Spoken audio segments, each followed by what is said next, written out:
1 in 7 couples in the UK struggle with fertility issues, with IVF births now representing 1 child in every classroom. Hey everyone, welcome back to another React. Right, this one is one of those conversations I think a lot of women hear everywhere, but no one really prepares you for how heavy it actually feels when you're in it. But before we dive in, please like, subscribe and ring that notification bell to stay updated on all current and future videos.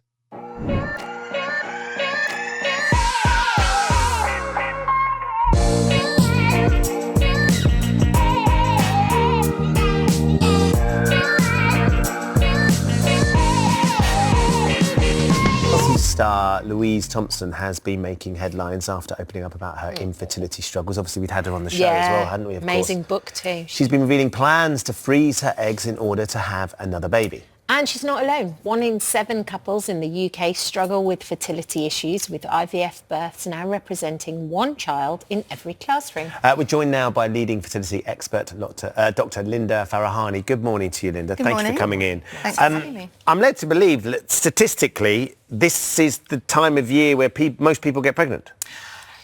So yes, when you look at birth rates, September and October do have the highest birth rates. So then we sort of count back and we think, yes, December and January are where the highest conceptions will occur. But that will be for many reasons. So people aren't necessarily more fertile at this time. You know, they're probably thinking about having a September-born child, to have an older child in school. It's not just because it's colder. I think and the nights are long. Well, I think people are Christmas spending party. more time at home, and maybe January is a time when you are thinking about your goals for the year, and we're all making some changes and trying to be a bit more healthy and staying home a bit more. So maybe that also accounts for those statistics. Yeah. But it can be incredibly disappointing for people if they think, okay, now is the time.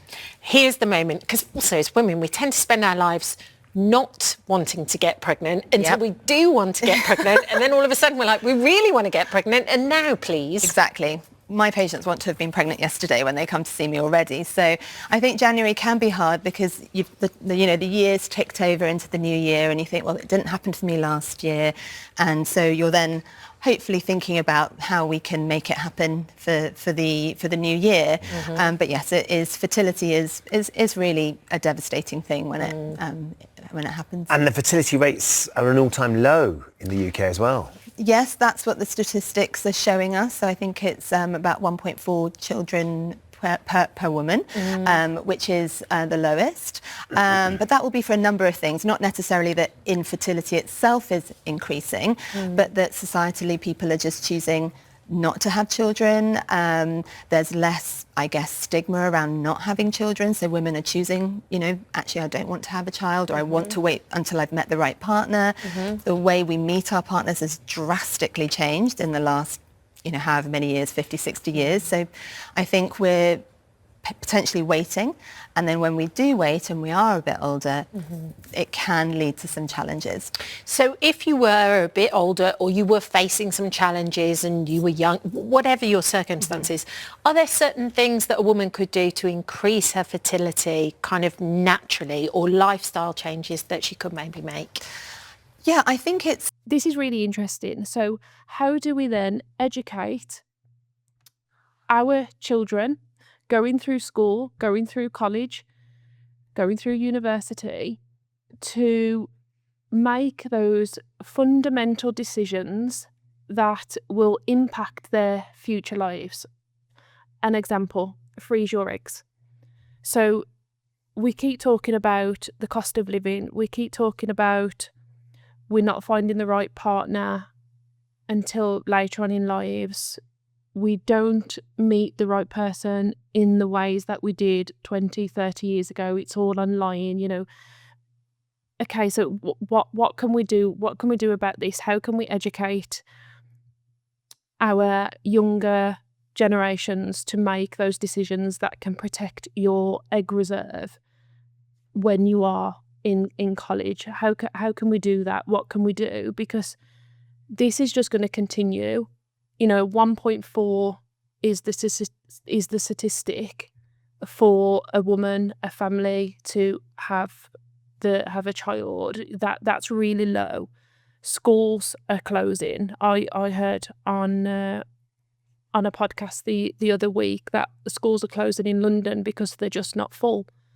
This will continue to get worse if we allow it to. What can we do to help? What can we do to educate?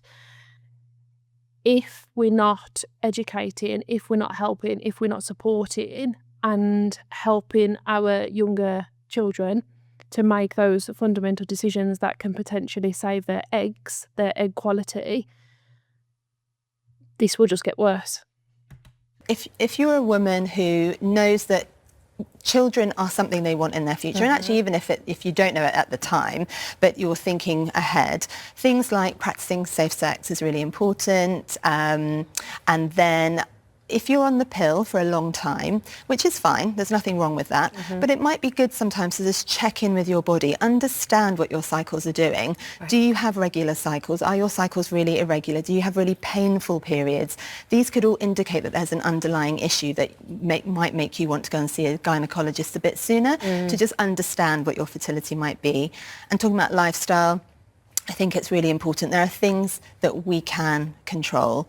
So what we put inside our bodies, our nutrition, how active we are, all of these are going to be good for our general health and potentially for our fertility health as well. What about vitamin? That again is so important. This is all around education, and for me it's starting at home.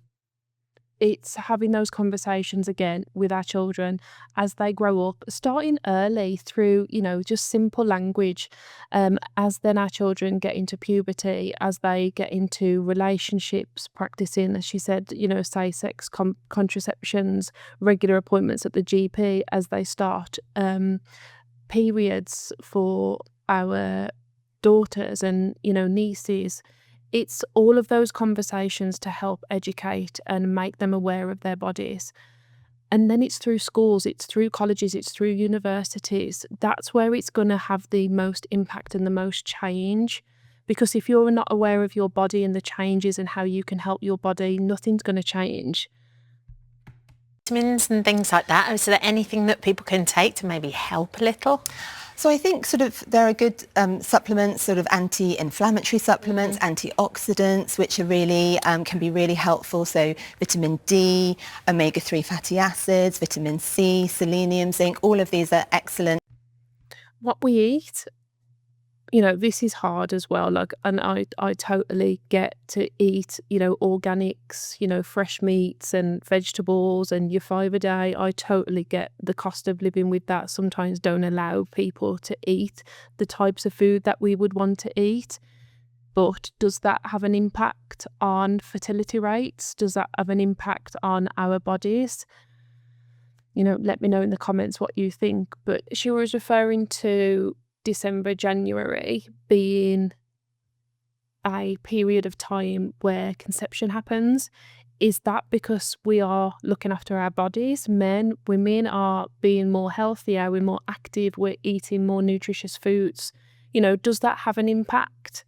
Let me know your thoughts. I would be careful about what you're taking and how much you're taking. So don't overload yourself, and maybe speak to your GP to just check what you're taking. If you're taking anything herbal, that's also something just to check in with your doctor. What about, we often think that fertility is about the women, but men are involved as well. Yes. What about things that men can do, and understanding sort of the reality that actually sometimes it can be the issue with the man or the sperm that's going to cause problems? Yeah, and you're absolutely right, because I think women do bear the burden quite often. I see lots of women who come and see me as an individual. They're in couples, but they come and see me on their own. They think it's because the problem will automatically be with them. But that's 100% true, and we see this all of the time at My Surrogacy Journey when we're having consultations with intended parents. It's often the women that will go and seek support from their GP first. It's not often the men that will think that there could be an issue with their fertility. So it's interesting now that we're going to dive in and see what support men could receive. Know that when we look at fertility, about 30% is down to female issues and about 30% male issues. And then another 20% are a combination of male and women. So up to 50% of couples that we see, there will be a male factor. And it's the same for men, sort of being active, good nutrition, male-friendly supplements like selenium, zinc, lycopene are excellent. Heat is not good for the testicles. So saunas, hot tubs, cycling long distances, hot baths, things like that, the sperm don't really like. So if you're actively trying to conceive, those are the things that you should be thinking about not doing as much of, which my husband, when I had to tell him he couldn't use a hot tub when we were trying, was not happy, but it was what it was. Oh, well, we've And, little things like that, just making those little changes. We often do calls with intended parents and they'll be sat at home comfortably with the laptop on the laps and, our clinical team will be, talking about sperm health. And one of the things they'll say is, not heating the testicles and, keeping your laptops off the lap and you'll see the laptop rise. But it's things that you're just doing at home, hot tubs, tight underwear. And, it's those little things that can make a fundamental difference with your sperm health. Another interesting fact is if you were to do a semen analysis tomorrow, everything you would have done 3 months prior to that is going to impact that semen analysis.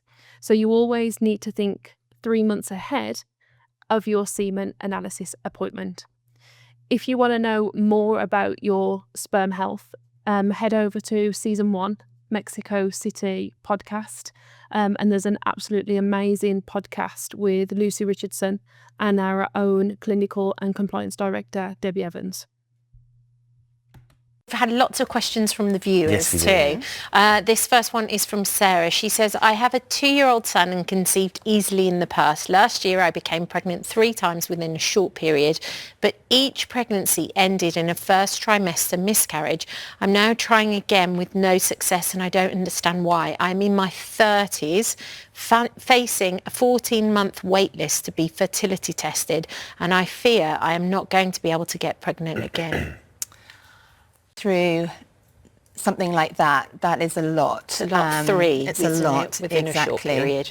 That falls under that diagnosis essentially as a recurrent pregnancy loss, recurrent miscarriage, which is a slightly sort of its own specific investigation. So it'd be just important that you check with your GP that they've referred you to a recurrent pregnancy loss clinic on the NHS because that should be where you're seen. There are some investigations that I would recommend that you would have, such as checking for any blood clotting disorders, checking the womb, the cavity, you've had a baby, so just checking is there anything there that could have occurred since that pregnancy, and that would be what I would recommend that you would do.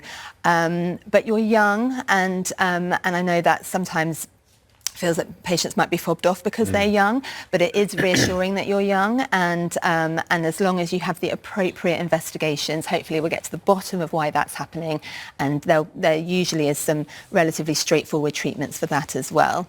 Great. Good news. Right, this one's from... That's really sad, and that is such a shame what she is going through. So, not only is she having reoccurring miscarriages that she doesn't have answers for, she's got now a really long wait on the NHS to investigate why this is happening.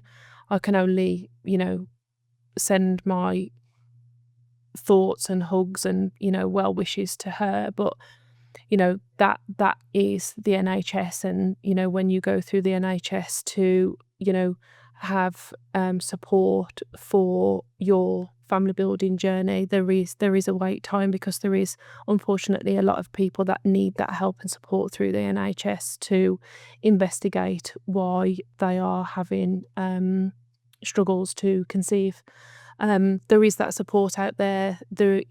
Please reach out to counsellors through your doctors so you do get that support and that scaffolding around you, because reoccurring miscarriages for you, for your partner, for your family, it is heartbreaking. So please do get that support whilst you are waiting for your appointments from the NHS. Natalie, sort of slightly different because she's worried she's missed her chance to have another baby because of her age. I had my son at 32. I fell pregnant within the first month of trying. I'm now approaching 40, and despite 4 months of trying and using ovulation and advanced ovulation tests, I haven't conceived. I'm worried my age means I have missed my chance. My husband's about to go away for 6 months. He's in the military, so I'm worried that if I'm going to conceive again, it needs to be now. Yes, I mean, that's Lots tricky. of things there, right? Timing, tricky. everything, yeah. Yeah. Logistics. Yeah. Exactly. I mean, the fact that you've been able to conceive and have a baby is obviously really, really reassuring. If I were to see you in my clinic, you know, we'd go through a thorough history to see if there's anything that could have happened since then that could be making it more difficult for you to get pregnant. I would say when people have been very focused on ovulation with ovulation testing kits, it's sometimes just to throw them away, be having lots of intercourse because you could be just missing the window. So that's really important, just optimizing your chance of getting pregnant naturally, how often you're having sex, making sure it's in the right frame of time, making sure your husband's ejaculating a lot, because sometimes people sort of save up for that one time at ovulation, and actually then there's a lot of dead sperm, a lot of debris. So you want to keep the sperm continually fresh, so that's really important. And so seeing how we can optimize, you know, getting pregnant naturally, but I think coming up to 6 months at the age of 40 is a good time to check in with a fertility doctor just to see if there's anything that's going on.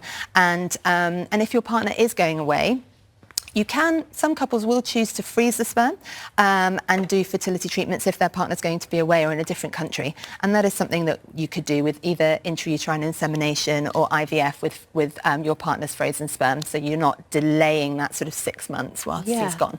That's Okay. a good idea. I think it gets really hard when you get into your 40s and you're trying to conceive, especially with circumstances like this lady with her partner being deployed. It's helpful to have education with knowing what your best chances are to conceive when you get into your 40s, because any missed opportunity is another month then on that timeline, especially in her circumstances. So absolutely go to your GP to optimise your chances to conceive. What are your options? Is your fertility in the best place it can be? Is there anything that you can do to help improve? Do a simple semen analysis test, check your egg reserve, and then go from there, because as I say, missing a month could, you know, be quite significant at this stage. This next one, have we not got time for that one? I think we can. Can I we? think we should. This next one is from Jill. I have had one beautiful daughter through IVF and still have one embryo frozen, which we want to transfer, but all of my preparation ultrasounds have shown that I have fluid in my uterus. I've had a procedure done to remove the fluid, but it's taken quite a few months and I'm now 47. I'm struggling to make the decision of whether or not to keep going with this, as we are still a long way away and there are so many hoops yet to jump through. Do you have any advice? It's really hard. Yeah. Really tough. I mean, great news, you have an embryo. That is amazing, fantastic. That gives you a really good chance of getting pregnant. As far as I can understand from your from what you've said, the fluid has gone, so that's great. So hopefully your uterus is ready. Your chance of success is not the age you are now, it's the age that you were when your embryo was created. So if your embryo was created when you were, you know, much younger, then your chance of success will be much higher. So I would say go for it, have an embryo transfer, and hopefully, you know, you'll have a good outcome.